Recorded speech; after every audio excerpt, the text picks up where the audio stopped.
Okay, so this is a little bit more complicated deal here. So this is not your simple little cookie cutter type deal. That's a commercial building that I built for my father-in-law. He had, and at this time, you can see it right here in this unit, he had a State Farm agency. I think he was a State Farm agent for 40 years, 42 years, something like that. His father, which is my wife's grandfather, he was the first State Farm agent in all of Georgia. So he was pretty well known. And then his son, which is my father-in-law, then picked up on it and did the business also. And my wife used to work for him for years. That's why she has such a strong knowledge in insurance. To start off with this story, if you'll look over to your right, you might be able to see, you'll see it on your regular picture, but you may not be able to see it on this image here. But to the right, there is a smaller building there, and that was an office building that my father-in-law had built years before I even knew him.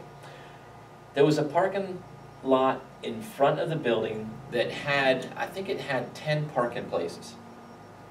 And maybe it was 12, I think it was 12 parking places. On the property that this building, the big building is built on now, there was a house, an abandoned house that was there and had been there for years.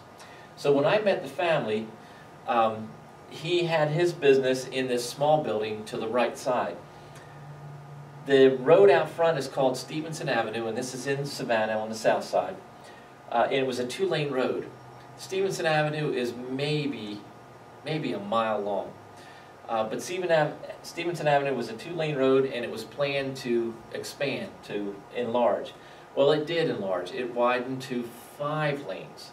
But there were no really truly to speak of hardly any commercial businesses on that road.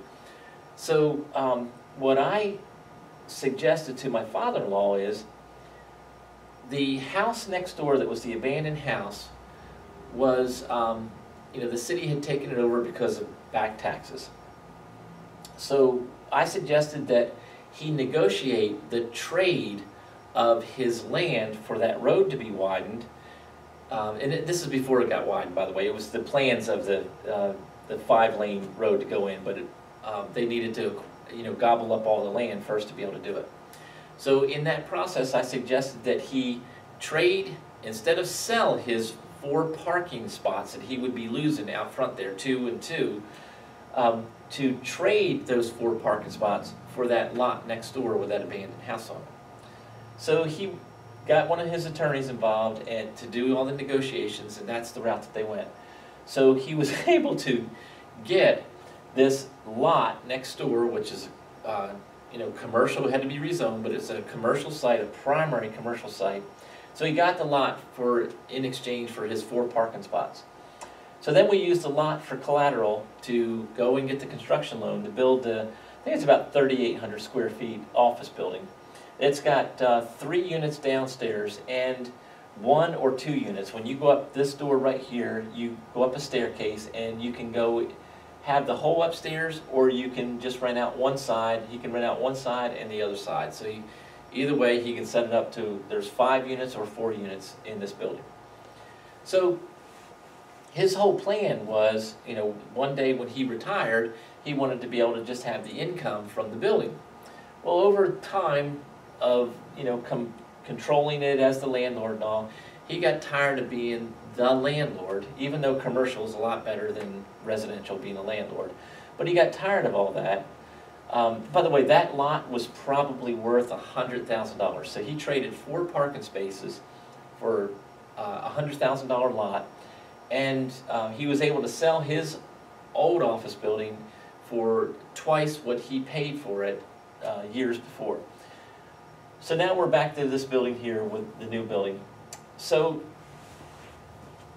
he got tired of the landlord thing, and he decided it was time for him to retire from State Farm at the same time. So he put in his paperwork to retire, and then we got involved. We started marketing his building for sale. Now I'm looking for a special type of sale, and what he's thinking, he just wants a cash out sale. Well, I understand that, but in this economy, he'd have to take a whole lot less than what the building's really worth if he does that, and I'd rather he make more money off of it. He's not that old. He's in his 60s.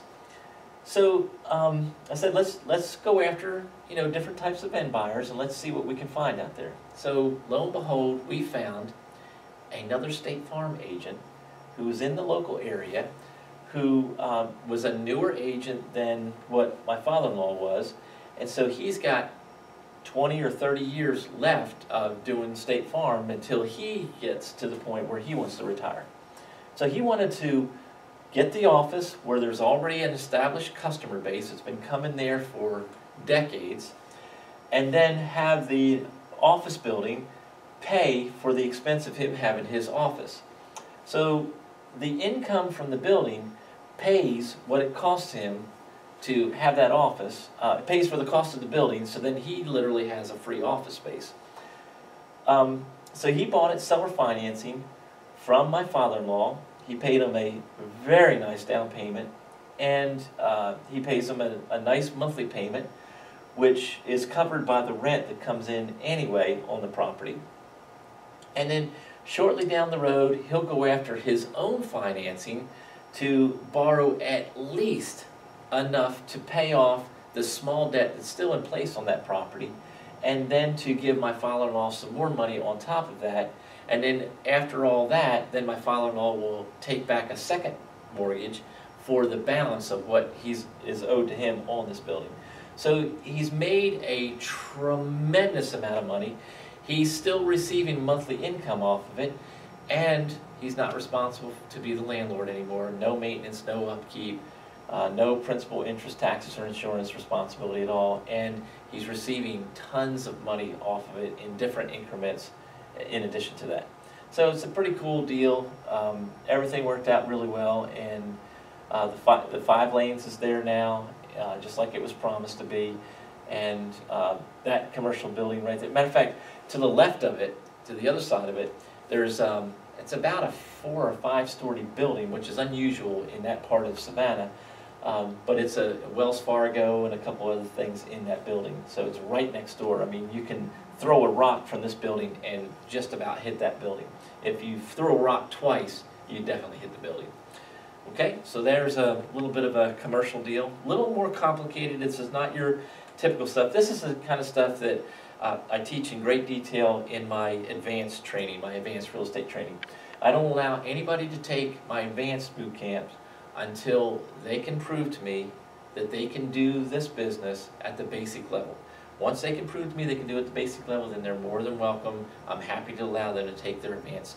It's not about me selling a bunch of training, it's about you being successful and making money at what you're learning from me.